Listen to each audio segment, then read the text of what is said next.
So you're trying to be polite in Japanese. You smile, you say iie when you want to say no.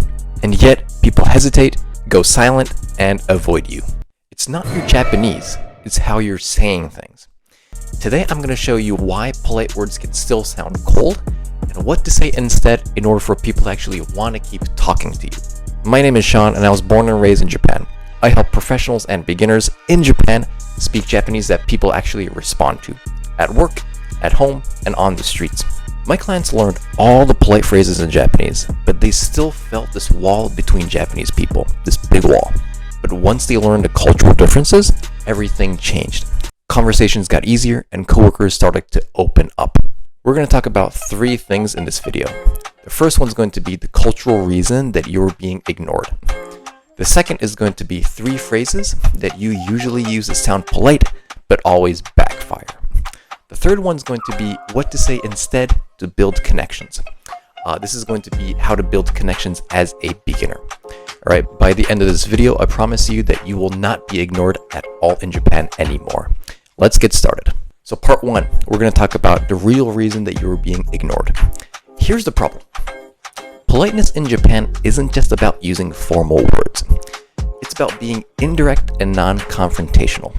Saying iie might be grammatically correct, but in many cases, many situations, it's like slamming a door in someone's face.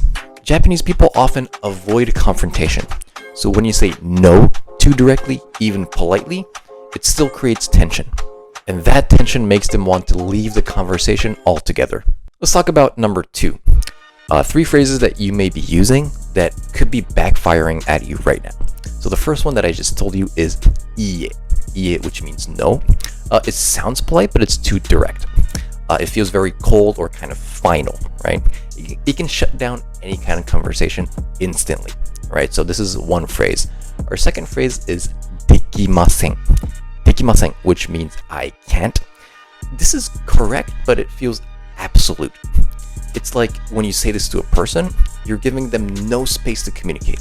It's like slamming the door on their face, saying, no, you can't do it, right?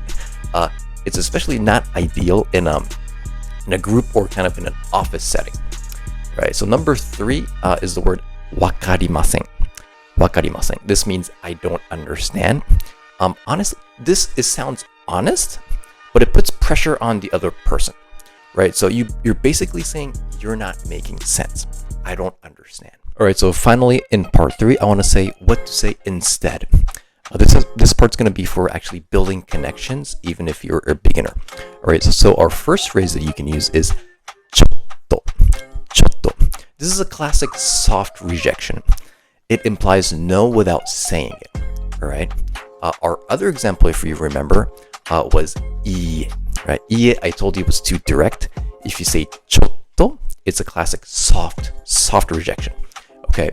For example, if someone asks you out, if you want to go drink like outside, nomi ni ikimasen ka, or like have a meal outside, you can say chotto, which means like it's a little difficult for you now, so just don't ask more. Okay, but this is a very polite way to say it. It's a great one. Our second one is muzukashii desu. Muzukashii desu. This means it's difficult. This is going to be difficult for me. This sounds very professional and respectful. Right? Example is like if someone asks you out if you can do something this week. 今週はちょっと難しいです。今週はちょっと難しいです。It's much better than say できないです。Like I can't. Right? 難しいです is not I can't. It's rather it's gonna be a little hard for me.